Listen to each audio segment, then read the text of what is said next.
Hello दोस्तों, मैं हूं मीर। अगर आप सीधा इस वीडियो पर आए हैं और आपने इसके पहले का पार्ट नहीं देखा तो आपको ये वीडियो समझ नहीं आएगी, इसीलिए इस वीडियो का पहला पार्ट जरूर देखें, जिसका लिंक मैंने डिस्क्रिप्शन और आई बटन में दे दिया है। तो मूवी के पहले पार्ट में हमने देखा सिद्धार्थ और कैलाश नाम के दो दोस्त और चोर थे। दोनों को दो लड़कियों से प्यार हुआ। उनके पीछे एक प्रताप नाम का ऑफिसर भी पड़ा था, लेकिन वो लड़कियां उनसे भी बड़ी चोर निकली और उनके 45 लाख रुपए लेकर भाग गई। अब प्रताप और सिद्धार्थ दोनों ही लड़कियों को ढूंढ रहे थे, लेकिन सिद्धार्थ ने पहले लड़कियों को ढूंढ लिया। अब आगे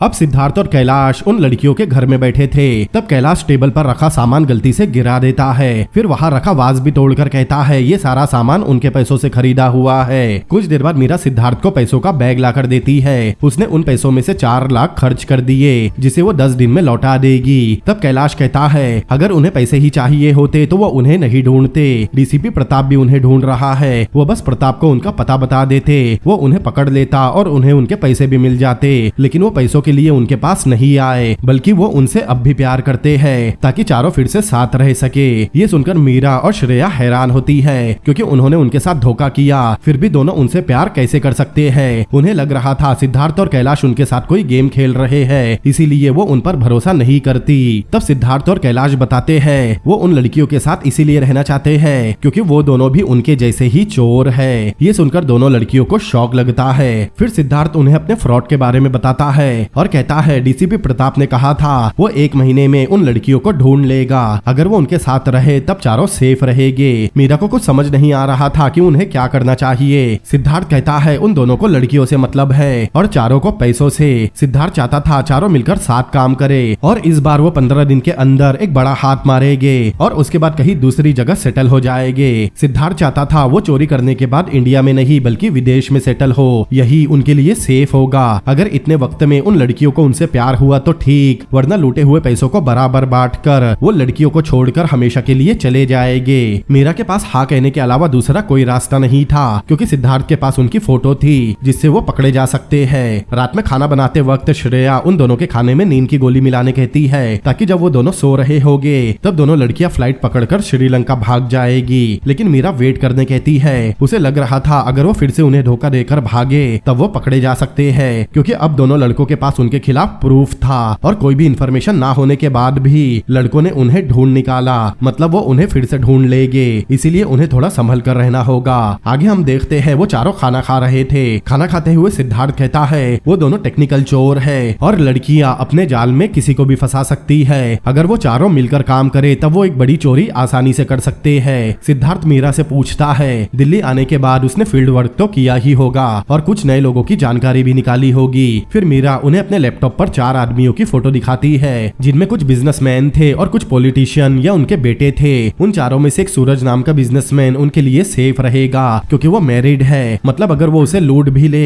तब भी वो किसी को कंप्लेन नहीं कर सकेगा, क्योंकि इससे उसका ही नाम खराब होगा। वो दोनों इसी तरह के शिकार ढूंढते हैं। मीरा बताती है सूरज उसे योगा क्लास में मिला था, उसे मीरा पर क्रश भी है, मतलब वो आसानी से उसके जाल में फंस सकता है। सोसाइटी में सूरज का अच्छा नाम है, इसीलिए लूटने के बाद भी वो पुलिस को कुछ नहीं बता पाएगा। मतलब सूरज को लूटने में कोई खतरा नहीं, वो उसे बड़े आराम से 15 दिन में लूट सकते हैं। जब सिद्धार्थ मीरा को देखता है तब उसे वो बात याद आती है जब एक चोर ने उसके 3000 रुपए चुराए थे और मीरा ने कहा था उसने वो पैसे बहुत ईमानदारी से कमाए थे। फिर सिद्धार्थ मीरा का असली नाम पूछता है, क्योंकि चेन्नई में उसका नाम मीरा था और दिल्ली में उसका नाम ऋषिता है। तब मीरा बताती है उसका असली नाम मधुमती है और श्रेया का असली नाम वर्षा है। उन दोनों ने अपने असली नाम ही बताए थे, क्योंकि कैलाश ने पहले ही उनके रूम में से उनके आधार कार्ड निकाल लिए थे। फिर सिद्धार्थ कहता है सूरज पर उन्हें पूरी तरह से नजर रखनी होगी, वो क्या करता है कहाँ जाता है, क्योंकि उन्हें अब बड़ा हाथ मारना था और डीसीपी प्रताप के दिल्ली पहुंचने से पहले उन्हें चोरी करके वहां से निकलना है। आगे हम वही योगा क्लास देखते हैं जहाँ सूरज हमेशा जाया करता था। मीरा मतलब मधु भी उसी योगा क्लास में जाती है ताकि सूरज को अपनी तरफ अट्रैक्ट कर सके, और वैसा ही होता है। योगा करते हुए सूरज मधु को ही देख रहा था था, मतलब वो उसके जाल में धीरे धीरे फंस रहा था। क्लास खत्म होने के बाद मधु अपनी टैक्सी के आने का वेट कर रही थी, मतलब वेट करने का नाटक कर रही थी, क्योंकि उसे पता था सूरज उसे वेट करता देख उसे अपनी कार में लिफ्ट जरूर ऑफर करेगा। अगले दिन श्रेया मतलब वर्षा और कैलाश सूरज के घर पर नजर रख रहे थे। कैलाश उसके घर का एक वीडियो भी बनाता है, फिर वो सबको बताता है सूरज का घर तकरीबन 10 एकड़ में है और सिक्योरिटी भी बहुत टाइट है, मतलब घर के अंदर जाकर पैसे चुराना नामुमकिन है। अगर सूरज खुद पैसे लेकर बाहर आएगा तभी वो कुछ कर सकते हैं। आगे हम देखते हैं हमेशा की तरह सूरज मधु को अपनी कार से छोड़ता है, तब वो दोनों एक दूसरे को अपना नंबर देते हैं। फिर सूरज उसे ड्रॉप करके वहाँ से चला जाता है। वही कुछ ही दूरी पर सिद्धार्थ एक कार में मधु का वेट कर रहा था। सूरज के जाते ही मधु सिद्धार्थ की कार में आती है। कार में सिद्धार्थ पूछता है मधु ऐसी जिंदगी क्यों जी रही है, मतलब वो उसके चोरी करने के बारे में बात कर रहा था। मधु कहती है उसे ऐसी जिंदगी पसंद है और इसमें कुछ गलत भी नहीं, क्योंकि जब वो अनाथ आश्रम से जिंदगी में कुछ करने निकली तब उसे बहुत सारे लोग मिले जो उसका फायदा उठाना चाहते थे, इसीलिए उसने ये गलत रास्ता चुना ताकि वो लोगों को सबक सिखा सके और पैसे भी कमा सके। जब वो किसी को चीट करती है तब उसे बहुत सुकून मिलता है। वो सूरज का एग्जाम्पल देते हुए कहती है सूरज भी मैरिड है फिर भी मधु के पीछे पागल है, मतलब वो भी चीटर ही है और ऐसे लोगों को चीट करना कोई गलत काम नहीं। अगले सीन में हम देखते हैं सूरज और मधु डेट पर थे। वहाँ सूरज कैंडी क्रश गेम खेल रहा था, लेकिन उससे वो स्टेज पार नहीं हो रही थी। तब मधु उससे मोबाइल मांगती है और स्टेज क्लियर करके देने कहती है। तब सूरज वहाँ से उठकर वॉशरूम जाता है। सूरज के जाते ही मधु उसका व्हाट्सएप खोलती है और अपने लैपटॉप में व्हाट्सएप वेब एप्लीकेशन के जरिए सूरज का व्हाट्सएप स्टार्ट कर लेती है, मतलब अब वो भी सूरज के मैसेज पढ़ और देख सकती थी। आगे हम देखते हैं चारों लैपटॉप में सूरज की व्हाट्सएप चैट पढ़ रहे थे ताकि उन्हें किसी तरह उसके पैसों की इन्फॉर्मेशन मिल सके, लेकिन उन्हें कुछ पता नहीं चलता। फिर सिद्धार्थ मधु से सूरज को व्हाट्सएप मैसेज करने कहता है, लेकिन उससे भी कोई फायदा नहीं होता। अब मधु और सिद्धार्थ थोड़े परेशान थे क्योंकि दिन गुजरते जा रहे थे, लेकिन उन्हें सूरज के बारे में कुछ पता नहीं चल रहा। फिर सिद्धार्थ मधु को एक रिकॉर्डर देता है जिसे मधु अपने हाथ में ब्रेसलेट की तरह पहन सकती थी। सिद्धार्थ बताता है जब भी मधु सूरज के साथ होगी तब उसे वो रिकॉर्डर शुरू करना होगा। उसे सूरज की सारी बातें रिकॉर्ड करनी है, वो किससे क्या बात कर रहा है उन्हें पता लगाना होगा और उसके कॉल भी रिकॉर्ड करने होंगे। आगे हम देखते हैं मधु सूरज के साथ पूल खेल रही थी, तभी सूरज को एक कॉल आता है। तब मधु होशियारी के साथ उसकी बातें रिकॉर्ड करती है। घर आने के बाद सिद्धार्थ उस रिकॉर्डिंग को लैपटॉप में लगाता है और उसमें सूरज की रिकॉर्डिंग सुनता है। आगे हम देखते हैं सूरज अपनी वाइफ के साथ डिनर करने एक रेस्टोरेंट में आया था। उस रेस्टोरेंट में वर्षा और कैलाश भी थे। दरअसल वर्षा उसकी वाइफ पर नजर रख रही थी। कैलाश पूछता है वो उसकी वाइफ को फॉलो कैसे करेगी। वर्षा ने इस बारे में पहले ही सोच लिया है। अगले सीन में हम एक जिम देखते हैं जहाँ सूरज की वाइफ जाती थी, उसी जिम में वर्षा भी जाती है। जिम में वर्षा सूरज की वाइफ से दोस्ती करती है। उधर सूरज और मधु बातें करते हुए कहीं घूम रहे थे, तभी एक आदमी सूरज का मोबाइल लेकर आता है क्योंकि उस पर किसी का कॉल आया था। सूरज मोबाइल पर बात करता है और मधु उसकी सारी बातें रिकॉर्ड कर रही थी, लेकिन सूरज किसी दूसरी भाषा में बात कर रहा था। फिर सिद्धार्थ उस रिकॉर्डिंग को अपने लैपटॉप में सुनता है, लेकिन किसी को कुछ समझ नहीं आता। सिद्धार्थ ने पता लगा लिया था कि सूरज अल्बेनियन भाषा में बात कर रहा था। अब कुछ देर में ये भी पता चल जाएगा कि उसने अल्बेनियन में क्या बात की। फिर सिद्धार्थ एक ट्रांसलेटर के जरिए सूरज की बातों को डिकोड करता है, जिससे उसे पता चलता है एक बिजनेस डील के लिए उसने लगभग 1 करोड़ कैश अपने घर में रखा है और आने वाली 4 तारीख को वो उन पैसों का इस्तेमाल करेगा, मतलब उनके पास पैसे चुराने 4 तारीख तक का ही वक्त है। तब मधु कहती है 4 तारीख आने में 3 दिन ही बचे हैं, लेकिन कैलाश कहता है सूरज के घर के कंपाउंड में क्या है उन्हें ये तक नहीं पता। फिर वो घर के अंदर से कैश कैसे चुराएंगे और उसके घर की इंफॉर्मेशन कैसे निकालेंगे। तब सिद्धार्थ अगली बार मधु से उसका मोबाइल सूरज की कार में छोड़ने कहता है, क्योंकि मोबाइल में एक स्पाई कैम ऐप है जो सीक्रेटली वीडियो रिकॉर्ड करेगा। उस रिकॉर्डिंग के बारे में किसी को भी पता नहीं चलेगा, यहाँ तक कि मोबाइल पर कॉल या मैसेज भी आ जाए तब भी वीडियो रिकॉर्डिंग नहीं रुकेगी। वो मधु को उसका मोबाइल सूरज की कार के डैशबोर्ड पर रखने कहता है ताकि वो अपने घर से सूरज के घर पर नजर रख सके। अगले सीन में हम देखते हैं सूरज हमेशा की तरह मधु को ड्रॉप करके वहाँ से निकल जाता है, लेकिन मधु ने अपना मोबाइल उसकी कार के डैशबोर्ड पर रख दिया था।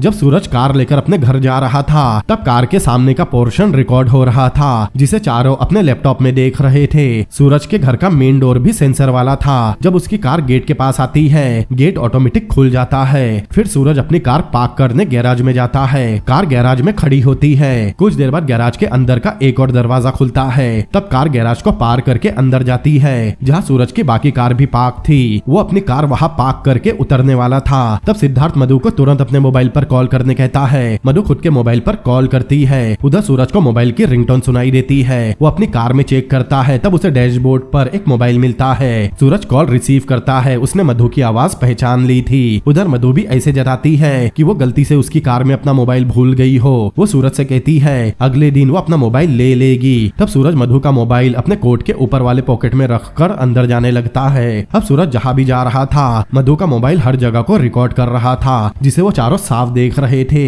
सूरज पहले एक दरवाजे के पास जाता है और अपने थंब इंप्रेशन से दरवाजा खोलता है। फिर अंदर जाने के बाद वहाँ एक बहुत बड़ी सेफ थी। सूरज अपने कुछ डॉक्यूमेंट रखने सेफ की तरफ बढ़ता है। वो सेफ खोलने उसमें कोड डालने ही वाला था, तभी मधु के मोबाइल पर एक कॉल आ जाता है, जिससे सूरज कोड ना डालते हुए पहले मधु के मोबाइल पर आया कॉल रिसीव करता है। वो कॉल एक क्रेडिट कार्ड कंपनी का था, जो आमतौर पर सभी के मोबाइल पर आता है। सूरज कॉल कट करता है, लेकिन इस बार उसने मोबाइल अपने हाथ में ही पकड़ा था। इस वजह से मोबाइल के कैमरा में सेफ का कीपैड नहीं दिखता। फिर सूरज सेफ में कोड इंटर करता है। कीपैड की आवाज सिद्धार्थ बहुत ध्यान से सुन रहा था। उधर सेफ खुलने के बाद सूरज मधु का मोबाइल वापस ऊपर वाले पॉकेट में रखता है। तब वो देखते हैं सूरज की सेफ पैसों से भरी हुई थी, लेकिन उन्होंने लॉकर का कोड मिस कर दिया। कैलाश कहता है अगर कोड मिल जाता तब वो आराम से पैसा चोरी कर सकते थे। मधु कहती है इतनी कोशिश करने के बाद भी कोई फायदा नहीं हुआ, लेकिन सिद्धार्थ के दिमाग में उस कीपैड की आवाज बैठ गई थी। अब अगले दिन वो फिर से कैमरा स्टार्ट करते हैं। उस वक्त सूरज किसी के साथ कहीं मीटिंग कर रहा था। सूरज कहता है उसका बिजनेस टॉप 5 की पोजीशन पर है, क्योंकि उनका बिजनेस बिल्कुल प्योर माल का है। तब कुछ देर बात करने के बाद अचानक सूरज अपनी गन निकाल कर उस आदमी को शूट कर देता है। ये देखकर चारों बहुत डर जाते हैं, क्योंकि वो सूरज को शरीफ और इज्जतदार बिजनेसमैन समझ रहे थे,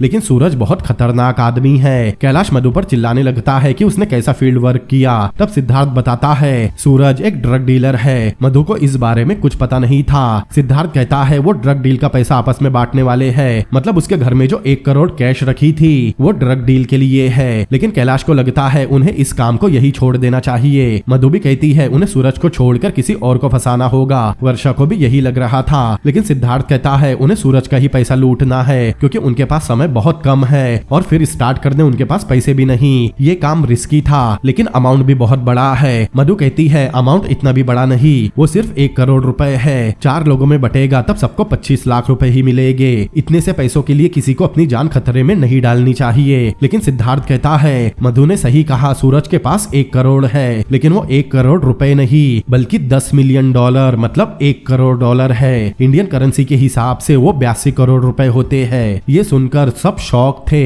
लेकिन मधु फिर भी नहीं मानती। वो कहती है 80 करोड़ रुपए के लिए वो अपनी जान खतरे में नहीं डाल सकती। तब सिद्धार्थ कहता है वो सेफ रहेंगे, क्योंकि वो पैसा इलीगल है, इसीलिए चोरी होने पर भी सूरज उन पैसों की कंप्लेन भी नहीं कर सकता। तब सब लोग मान जाते हैं। सिद्धार्थ कहता है सूरज के घर में जाने के लिए उन्हें उसकी कार चोरी करनी पड़ेगी। दरअसल उसकी कार के कांच पूरे ब्लैक थे, मतलब बाहर से कार के अंदर कोई नहीं देख सकता। सिद्धार्थ कहता है उन्हें कार की चाबी हैक करके सूरज की कार चुरानी होगी। फिर वो उस कार की मदद से सूरज के घर में घुसेंगे। गैराज में जाने के बाद एक ही शटर है, जिसे खोलना उनके लिए थोड़ा मुश्किल होगा। तब कैलाश कहता है उसने इंटरनेट पर पहले ही इस बारे में पढ़ लिया है। दरअसल कार में एक सेंसर लगा है, जैसे ही कार उस सेंसर के पास खड़ी होगी मेन गेट की तरह शटर भी खुद ब खुद खुल जाएगा। लेकिन अंदर जाने के बाद उस रूम में जाने के लिए उन्हें सूरज के फिंगरप्रिंट की जरूरत पड़ेगी और सेफ खोलने के लिए पासवर्ड की भी जरूरत होगी। अगले सीन में हम देखते हैं सूरज और मधु दिल्ली घूमने इंडिया गेट पर आए थे। मधु मोबाइल में सूरज की फोटोज खींच रही थी। कुछ फोटोज खींचने के बाद मधु सूरज को थम्स अप करके खड़े होने कहती है। फिर वो उस पोज में सूरज की फोटो खींचती है। उनके बिल्कुल पीछे कैलाश और वर्षा भी अपने कार में थे।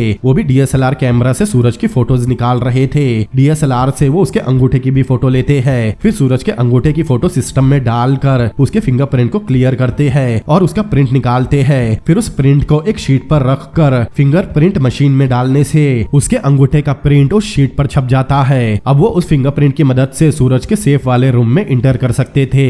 आगे हम देखते हैं सूरज और मधु योगा क्लास के बाद कहीं घूमने आए थे। वो कार से उतरकर कहीं जाने लगते हैं। तब सिद्धार्थ उसकी कार के पास वही रोल जैमर डिवाइस लेकर खड़ा था। सूरज के हाथ में उसके कार की चाबी थी। तब मधु सूरज का हाथ पकड़ने के बहाने उस चाबी का अनलॉक बटन दबाती है, जिससे उस रिमोट की फ्रीक्वेंसी डिवाइस कैच कर लेता है। आगे सिद्धार्थ अपने लैपटॉप में उस रिकॉर्डिंग में सूरज की सेफ को ध्यान से देखता है और बिल्कुल वैसी ही सेफ लेकर आता है। वो सेफ के कीपैड की की दबाता है, जिसमें से वैसा ही साउंड निकल रहा था जैसा साउंड सूरज के घर में लगी सेफ के कीपैड की की से निकला था। दरअसल उसे डुअल टोन मल्टीपल फ्रीक्वेंसी कहते हैं। कीपैड के हर नंबर की फ्रीक्वेंसी अलग अलग होती है। जब सूरज बटन प्रेस कर रहा था तब कीपैड वीडियो में नहीं आया, लेकिन रिकॉर्डर ने कीपैड के साउंड को रिकॉर्ड कर लिया था और उस साउंड को सिद्धार्थ ने डिकोड कर लिया है। मतलब सिद्धार्थ ने बस साउंड से उस सेफ का पासवर्ड क्रैक कर लिया। अब उसके पास सूरज के सेफ का पासवर्ड भी आ चुका है। लेकिन अगले सीन में हम देखते हैं डीसीपी प्रताप भी दिल्ली पहुंच चुका है, क्योंकि शायद उसे पता चल गया था दोनों लड़कियां दिल्ली में ही है। उधर चारों घर छोड़कर एक होटल में रहने जाते हैं, क्योंकि चोरी करने के कुछ घंटों बाद ही उन्हें शहर छोड़कर भागना होगा। अगर वो घर पर रहे तो आसानी से पकड़े जा सकते हैं। इसीलिए चारों पहले से सारी पैकिंग करके एक होटल में शिफ्ट हो गए। सिद्धार्थ के कहने पर मधु ने सूरज से होटल हयात में कल मीटिंग फिक्स कर ली थी और प्लान के हिसाब से वर्षा सूरज की वाइफ के साथ अगले दिन शॉपिंग करने जाने वाली थी। मतलब अगले दिन सूरज के घर पर कोई नहीं होगा। सूरज की वाइफ वर्षा के साथ बिजी होगी और सूरज मधु के साथ बिजी होगा। जब सूरज होटल में अपनी कार पार्क करेगा तब सिद्धार्थ और कैलाश डिवाइस की मदद से उसकी कार चुराएंगे। कार चुराने के बाद वो सीधा सूरज के घर जाएंगे। टिंटेड विंडो होने की वजह से गार्ड को पता नहीं चलेगा कि कार चला कौन रहा है। फिर गेट को पार करने के बाद गैराज का शटर आएगा और गैराज में जाने के बाद कार के सेंसर से गैराज के अंदर का डोर खुलेगा। कार पार्क करने के बाद वो सूरज के रूम में जाएंगे, जिसके लिए उन्होंने पहले से फिंगरप्रिंट तैयार कर लिए हैं। अंदर जाने के बाद वो सेफ में पासवर्ड डालकर कैश निकाल लेंगे। कैश लेने के बाद दोनों सूरज की कार होटल हयात में वापस पार्क कर देंगे। फिर सिद्धार्थ मधु और वर्षा को कांटेक्ट करेगा, तब दोनों को वहां से निकल जाना है। फिर पैसे पैक करने के बाद चारों वहां से भाग जाएंगे।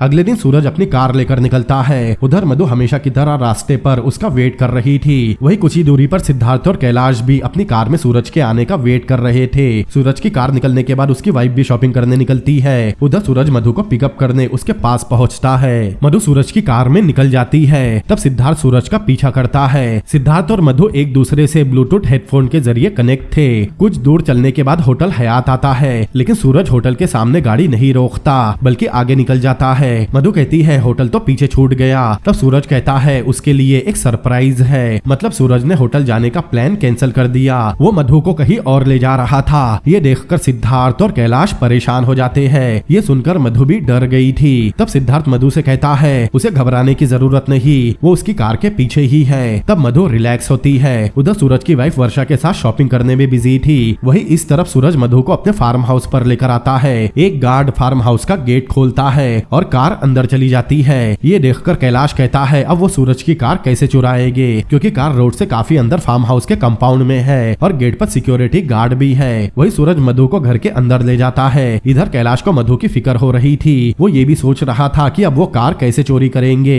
कैलाश सिद्धार्थ से कहता है वो मधु को बाहर आने कहे, फिर वो भाग जाएंगे, क्योंकि कार को इतने अंदर से बाहर लाना नामुमकिन था। लेकिन सिद्धार्थ मधु को 1 घंटा सूरज को संभालने कहता है। अंदर जाने के बाद मधु को वही जगह दिखती है जो उन्होंने वीडियो में देखी थी, जहाँ सूरज ने एक आदमी का मर्डर किया था। मतलब सूरज ने उस आदमी को यही मारा था। मधु उस जगह को देखकर डर गई थी। उसे सूरज से भी डर लग रहा था, क्योंकि उसे पता था कि सूरज के इरादे ठीक नहीं। बाहर सिद्धार्थ और कैलाश भी खड़े थे। तब सिद्धार्थ कैलाश से उसका मोबाइल मांगता है। फिर कैलाश के मोबाइल में एक ऐप इंस्टॉल करता है और उससे पूछता है कि क्या वो गेम खेलना चाहेगा। ये सुनकर कैलाश हैरान होता है। उसे लग रहा था ऐसी सिचुएशन में सिद्धार्थ को गेम खेलना सूझ रहा है। तब सिद्धार्थ बताता है सूरज की कार बहुत ज्यादा एडवांस है। उस कार की सिर्फ चाबी नहीं बल्कि पूरी कार को हैक करना पड़ा। उस कार को हैक करने में सिद्धार्थ को बहुत मशक्कत करनी पड़ी। उस कार में ऑटो पायलट सिस्टम भी है। सिद्धार्थ ने उस कार का ऑटो पायलट सिस्टम भी हैक कर लिया है। फिर सिद्धार्थ कैलाश के मोबाइल से कार स्टार्ट करता है और मोबाइल कैलाश को देता है। तब कैलाश उस कार को अच्छी तरह मोबाइल के जरिए ड्राइव करता है, क्योंकि वो एक अच्छा गेमर था।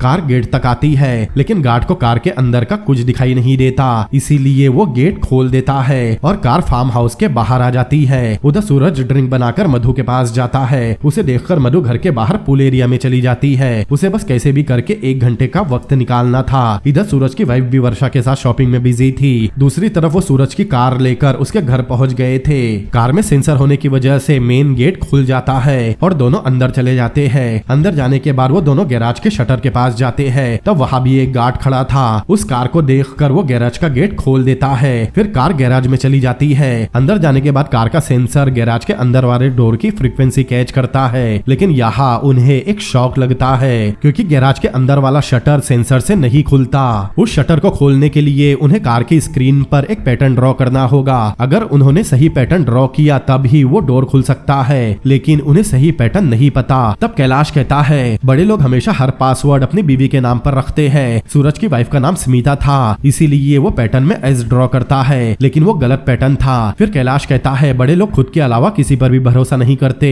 इसीलिए सूरज ने अपने नाम का ही पैटर्न ड्रॉ किया होगा। उसका नाम सूरज था, इसीलिए कैलाश फिर से उसमें एस ड्रॉ करता है। तब उसकी बेवकूफी के लिए सिद्धार्थ उस पर चिल्लाता है। फिर सिद्धार्थ अपना दिमाग चलाता है और मधु को कॉल पर बोलता है कि उसे सूरज के मोबाइल का अनलॉक पैटर्न चाहिए। सिद्धार्थ को लग रहा था जो सूरज के मोबाइल का पैटर्न होगा वही डोर खोलने का भी पैटर्न हो सकता है। उस वक्त मधु सूरज के फार्म हाउस में एक एंटिक पीस के पास खड़ी थी। मधु सूरज से कहती है ये बहुत खूबसूरत है। फिर वो उस एंटिक के साथ एक सेल्फी लेने कहती है। सेल्फी लेने के लिए मधु सूरज के बाजू खड़ा होकर अपना मोबाइल निकालता है। सूरज की बातें सिद्धार्थ भी सुन रहा था। तब सिद्धार्थ कहता है अगर वो इंग्लिश अल्फाबेट हुए तब उसके लिए बताना आसान होगा, लेकिन अगर वो पैटर्न है तो डॉट के नंबर के हिसाब से उसे बताना होगा। मतलब कौन सा नंबर का डॉट कौन से नंबर के डॉट से कनेक्ट हो रहा है। सूरज मधु के सामने सेल्फी लेने के लिए अपने मोबाइल का पैटर्न डालता है, लेकिन पहली बार में मधु को पैटर्न समझ नहीं आया था क्योंकि वो बहुत मुश्किल पैटर्न था। इसीलिए मधु सूरज से कहती है अगली सेल्फी वो खुद अपने हाथ से लेगी। तब सूरज उसे अपना मोबाइल देता है। तब मधु जानबूझकर उसका मोबाइल फिर से लॉक कर देती है। तब सूरज मधु की उंगली पकड़कर अपने मोबाइल का पैटर्न खोलता है और मधु उस पैटर्न को धीरे धीरे डॉट के नंबर के हिसाब से खोलती है, जिसे सिद्धार्थ भी सुन रहा था। जैसे ही इधर मधु मोबाइल का पैटर्न खोलती है वैसे ही उधर सिद्धार्थ भी पैटर्न ड्रॉ करता है और किस्मत से वो सही पैटर्न निकलता है। तब कुछ देर में वो डोर खुल जाता है। सिद्धार्थ मधु को बताता है 30 मिनट में वो वहाँ से पैसे लेकर बाहर निकल जाएंगे। अब कार अंदर जाती है। दोनों कार से उतरने से पहले एक कैप पहनते हैं। उस कैप में सामने की तरफ एक लाइट भी लगा था। कैप पहनने के बाद दोनों कार से उतरकर सीधा उसके रूम के दरवाजे के पास जाते हैं। सिद्धार्थ के पास पहले से सूरज का फिंगरप्रिंट था जिसे वो अपने थंब में लगाकर दरवाजे के सेंसर पर रखता है। तब वो दरवाजा खुल जाता है। रूम में जाने के बाद सिद्धार्थ उस सेफ में पासवर्ड डालता है। तब सेफ अनलॉक हो जाती है। सेफ खोलने के बाद उसका सारा पैसा दोनों अपने बैग में भरने लगते हैं। उधर वर्षा सूरज की वाइफ के साथ शॉपिंग कर रही थी। वर्षा उसे बिजी रख रही थी। इधर दोनों सारा पैसा बैग में भरने के बाद उस रूम से निकलकर वापस कार में आते हैं। तब कैलाश वर्षा को बताता है काम खत्म हो गया। तब वर्षा सूरज की वाइफ को बिना बताए वहाँ से निकल जाती है। सिद्धार्थ मधु को बताता है उनकी चोरी सक्सेसफुल हो गई, लेकिन उसे सिर्फ 15 मिनट और संभालना होगा क्योंकि उन्हें सूरज की कार वापस वही रखनी थी। उधर सूरज एक सॉन्ग प्ले करता है और वहाँ की विंडो बंद करने लगता है। मतलब वो मधु के साथ यामाकाटा करने की तैयारी कर रहा था। फिर वो मधु की तरफ बढ़ता है और अपने शर्ट के बटन खोलने लगता है। सूरज मधु के पास जाकर खड़ा होता है। तभी अचानक मधु की नाक से खून निकलता है और वो बेहोश हो जाती है। ये देखकर सूरज बहुत घबरा गया था। उधर सिद्धार्थ और कैलाश भी फार्म हाउस तक पहुंच गए थे। सिद्धार्थ और कैलाश पैसों के बैग कार से बाहर फेंकते हैं और बाद में खुद भी कूद जाते हैं। फिर कैलाश अपने मोबाइल की मदद से कार को वापस फार्म हाउस के अंदर ले जाता है। उधर सूरज भी मधु को उठाकर बाहर ला रहा था। वो मधु को अपनी कार से हॉस्पिटल ले जाने वाला है। जैसे ही कार बाहर आती है ठीक उसी समय सूरज भी मधु को लेकर बाहर निकलता है। फिर मधु को कार की बैक सीट में रखकर हॉस्पिटल की तरफ जाता है। हॉस्पिटल पहुंचने के बाद सूरज जल्दी से कार से उतरकर अंदर जाता है और अंदर से जल्दी से हॉस्पिटल स्टाफ को बाहर चलने कहता है। कुछ लोग सूरज के साथ उसकी कार के पास आते हैं, लेकिन सूरज जैसे ही अपनी कार का दरवाजा खोलता है उसे वहाँ मधु नहीं मिलती। मतलब मधु वहाँ से भाग चुकी थी। सूरज को कुछ समझ नहीं आता कि आखिर हो क्या रहा है। अगले सीन में हम देखते हैं चारों अपनी कार से होटल जा रहे थे। कैलाश कहता है उनके पास समय नहीं है क्योंकि उन्हें दूसरी जगह जाना है। सिद्धार्थ कहता है दूसरी जगह नहीं बल्कि उन्हें दूसरे देश जाना है। तब मधु कहती है इतना कैश लेकर वो बॉर्डर पार कैसे करेंगे, वो एयरपोर्ट पर ही पकड़े जा सकते हैं। सिद्धार्थ कहता है उसने इसका भी प्लान बनाया है। वो जल्दी से होटल जाते हैं। सिद्धार्थ लड़कियों से रूम में जाकर रेडी होने के बाद चेकआउट करके बाहर आने कहता है। तब मधु और वर्षा होटल रूम में जाती है। कुछ देर बाद लड़कियां तैयार होकर बाहर आती है। तब वो देखती है सिद्धार्थ और कैलाश ने सारा पैसा और सामान 2 बाइक में बांध रखा है। सिद्धार्थ कहता है उन्हें बाय रोड थाईलैंड जाना है। कैलाश कहता है वो मणिपुर जाएंगे और वहाँ से बर्मा होते हुए सीधा थाईलैंड पहुँचेंगे। ये सुनकर मधु और वर्षा बहुत खुश होती है। फिर चारों बाइक से बाहर निकलते हैं। वो चारों बहुत खुश थे, लेकिन कुछ देर चलने के बाद उन्हें वहाँ डीसीपी प्रताप दिखाई देता है जो वहाँ से गुजरने वाली गाड़ियों को चेक कर रहा था। उसे देखकर चारों बहुत घबरा गए थे। तब सिद्धार्थ वहाँ एक प्लान बनाता है, लेकिन जाने से पहले मधु सिद्धार्थ को गले लगा लेती है ताकि उसे कुछ ना हो और वो सही सलामत वापस आ सके। तब कैलाश देखता है वर्षा ने भी उसे गले लगा लिया। मतलब शायद दोनों लड़कियों को उनसे प्यार हो ही गया। फिर सिद्धार्थ और कैलाश बाइक लड़कियों को देखकर सीधा प्रताप के पास जाते हैं। उन दोनों को यहाँ देखकर प्रताप भी हैरान था। तब दोनों बताते हैं वो दोनों लड़कियां भी यही है। वो लड़कियां थोड़ी देर पहले एक व्हाइट कार में वहाँ से भाग गई। ये सुनते ही प्रताप भी लड़कियों का पीछा करने निकलता है। वो जबरदस्ती प्रताप को एक व्हाइट कार का पीछा करने कहते हैं। कुछ देर पीछा करने के बाद प्रताप अपनी कार रोक देता है और दोनों को उस व्हाइट इनोवा कार का नंबर बताता है। दरअसल वो दोनों प्रताप को बेवकूफ बना रहे थे ताकि प्रताप उन दोनों लड़कियों से दूर चला चला जाए। फिर वो प्रताप को दिल्ली एयरपोर्ट पर लेकर आते हैं। एयरपोर्ट में जाने के बाद सिद्धार्थ किसी दूसरी लड़की की तरफ इशारा करते हुए कहता है वो वही लड़कियां है और उसे जल्दी उन्हें पकड़ना होगा वरना वो हाथ से निकल जाएगी। तब प्रताप एयरपोर्ट के गेट नंबर 5 के अंदर जाने लगता है, लेकिन वहाँ का गार्ड उन्हें अंदर जाने नहीं देता। वो उनसे टिकट मांगता है, लेकिन उनके पास टिकट नहीं थी। प्रताप बताता है वो पुलिस वाला है, उसे किसी को जाने से रोकना है, लेकिन गार्ड उसे पुलिस की आईडी दिखाने कहता है, लेकिन प्रताप ने आईडी कार में ही छोड़ दी थी, इसीलिए गार्ड उसे अंदर जाने नहीं दे रहा था। लेकिन प्रताप को उन लड़कियों को किसी भी हाल में पकड़ना था, इसीलिए वो सिक्योरिटी गार्ड को धक्का देकर अंदर चला जाता है। प्रताप के अंदर जाते ही गार्ड एयरपोर्ट अथॉरिटीज को इन्फॉर्म करके बताता है कि गेट नंबर 5 की सिक्योरिटी ब्रीच करके कोई अंदर घुस गया। तब सिद्धार्थ और कैलाश वहाँ से भाग जाते हैं। इधर मधु और वर्षा उनका इंतजार कर रहे थे। तभी मधु को सिद्धार्थ का कॉल आता है। मधु को उसकी फिक्र हो रही थी। तब सिद्धार्थ कहता है अब कोई परेशानी नहीं, सब ठीक है। मधु सिद्धार्थ को जल्दी आने कहती है क्योंकि उसे डर लग रहा था। तब सिद्धार्थ कहता है उसे अब डरने की कोई जरूरत नहीं, क्योंकि 2 मिनट में वहाँ पुलिस उन दोनों को पकड़ने पहुंच जाएगी। कैलाश कहता है वो दोनों अब बहुत फेमस हो जाएगी, क्योंकि अब उनकी फोटो न्यूज़पेपर में आने वाली है। मधु को लग रहा था दोनों मजाक कर रहे हैं, लेकिन सिद्धार्थ कहता है अब सारा खेल खत्म हो चुका है। लड़कियों ने उन्हें धोखा देकर उनके पैसे लूटे थे और लड़कों को उनसे बदला लेना था, इसीलिए उन्होंने भी उनके साथ वही खेल खेला। उन्हें अपने प्यार के जाल में फंसाकर उन लड़कियों की मदद से करोड़ों रुपए की चोरी की, और जो पैसा लड़कियों ने लूटा था अब उससे कई गुना ज्यादा पैसा उनके पास आ गया। इस बार उन दोनों लड़कियों को सच में उनसे प्यार हो गया था और उनके ऐसा करने पर लड़कियों को बहुत बुरा लग रहा था। कैलाश कहता है चोरी किया हुआ पैसा उनके ही पास है, लेकिन भागने के लिए लड़कियों के पास जो बाइक है उसमें पेट्रोल नहीं है। फिर सिद्धार्थ कहता है वो कॉल कट कर रहा है क्योंकि पुलिस के वहाँ पहुँचने का समय हो चुका है। कॉल कट करने के बाद वर्षा पूछती है अब वो क्या करे। तब मधु कहती है वो दोनों इसी लायक है, उनके साथ यही होना चाहिए था। वर्षा कहती है उसे बहुत बुरा लग रहा है, मतलब अब उन दोनों को समझ में आ रहा था कि कैलाश और सिद्धार्थ को कैसा लगा होगा। मधु कहती है अब उसे भागने का मन नहीं कर रहा, मतलब वो दोनों पुलिस के आने का वेट कर रही थी ताकि सरेंडर कर सके। कुछ देर बाद वहाँ एक पुलिस की गाड़ी भी आती है, लेकिन उसमें से पुलिस नहीं बल्कि सिद्धार्थ और कैलाश उतरते हैं। कैलाश कहता है वो बस ऐसे ही मजाक कर रहे थे। सिद्धार्थ कहता है उनके पास पैसे नहीं है, सारा पैसा बाइक में ही है और अगर वो चाहे तो पैसा लेकर भाग सकती है। कैलाश कहता है जब उन्हें लड़कियों का प्यार मिलेगा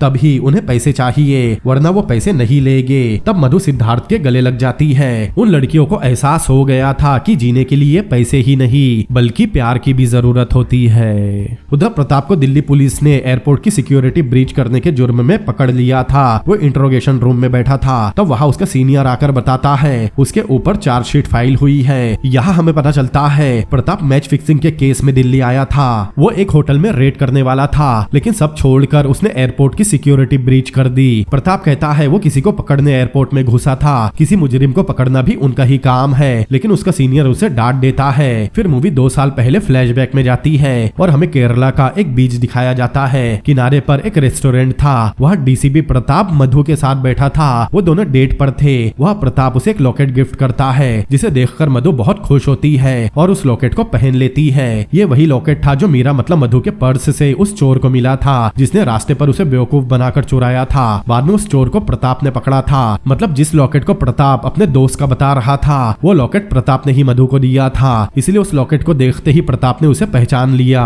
बीच के किनारे पर प्रताप मधु की बहुत तारीफ कर रहा था। वो उसे प्रपोज भी करता है, मतलब प्रताप की लिस्ट के हिसाब से जिन 9 लोगों को मधु ने लूटा था उनमें से पहला नंबर खुद प्रताप का ही था, इसीलिए वो उन लड़कियों को पकड़ने इतना ज्यादा डेस्परेट था। फिर मूवी प्रेजेंट टाइम में आती है। प्रताप पर इंक्वायरी होने वाली थी। उसका सीनियर कहता है उसे कोई हेल्प नहीं मिलेगी और कुछ भी करके उसे इस केस से बाहर निकलना होगा। वही दूसरी तरफ सूरज अपने घर के सारे सीसीटीवी फुटेज देख रहा था ताकि उसे चोरों का पता चल सके, लेकिन सीसीटीवी में सिद्धार्थ और कैलाश के चेहरे दिखाई नहीं देते। वहाँ एक पुलिस वाला भी था। वो सूरज को बताता है चोरों की कैप पर इंफ्रारेड लाइट लगी थी जिसके जरिए किसी भी सीसीटीवी कैमरा को चीट किया जा सकता है। पुलिस वाला कहता है उसने गाड़ियों को चेक करने का ऑर्डर दे दिया है, उसका पैसा दिल्ली से बाहर नहीं जा सकता। लेकिन दूसरी तरफ बहुत सारे बाइकर की एक रैली ट्रिप पर निकलती है। उनके साथ वो चारों भी अपनी बाइक से निकलते हैं। तब हाईवे पर दिल्ली पुलिस सिर्फ कार्स को चेक कर रही थी क्योंकि उन्हें लग रहा था इतना सारा कैश सिर्फ कार में ही जा सकता है, इसीलिए पुलिस उस बाइक की रैली को नहीं रोकती और चारों बड़ी आसानी से वहाँ से बचकर निकल जाते हैं। फिर वो मणिपुर पहुँचते हैं। वहाँ पहुँचने के बाद सिद्धार्थ किसी से फोन पर बात कर रहा था। फिर सबको बताता है उनके वीजा और पासपोर्ट तैयार हो चुके हैं, वो 2 दिन में थाईलैंड पहुँच जाएंगे। तब खुश होकर मधु सिद्धार्थ का हाथ पकड़ती करती है, लेकिन सिद्धार्थ को दर्द होता है। तब सिद्धार्थ अपना हाथ दिखाता है। सिद्धार्थ ने अपने हाथ पर मधु के नाम का टैटू बनवाया था। मधु उस टैटू को देखकर कहती है उसका असली नाम मधु नहीं है। तब कैलाश भी वर्षा की तरफ देखता है। वर्षा डर जाती है और अपना असली नाम बताती है। उसका असली नाम तीन मूली था। मधु सिद्धार्थ से माफी मांगती है और कहती है वो उसे अपना असली नाम बताने ही वाली थी। मधु को सिद्धार्थ के हाथ का टैटू देखकर बहुत बुरा लग रहा था, लेकिन तब सिद्धार्थ उसे चोर कहता है और अपने हाथ पर बना टैटू मिटा देता है। मतलब वो टैटू नकली था, जिसे देखकर मधु उसे मारने लगती है। और कैलाश भी नाराज हो रहा था क्योंकि वर्षा का असली नाम तीन मूली था। और इसी के साथ ये मूवी भी यही एंड होती है। तो दोस्तों, कैसी लगी आपको ये मूवी मुझे कमेंट करके जरूर बताएं। अगर आपको मेरा एक्सप्लेनेशन पसंद आया हो तो इस वीडियो को लाइक करें, अपने दोस्तों के साथ शेयर करें और ऐसी ही अमेजिंग मूवीज के एक्सप्लेनेशन देखने के लिए मेरे चैनल को सब्सक्राइब करें। तो मिलते हैं अगली बार किसी और अमेजिंग मूवी के एक्सप्लेनेशन के साथ। Peace out.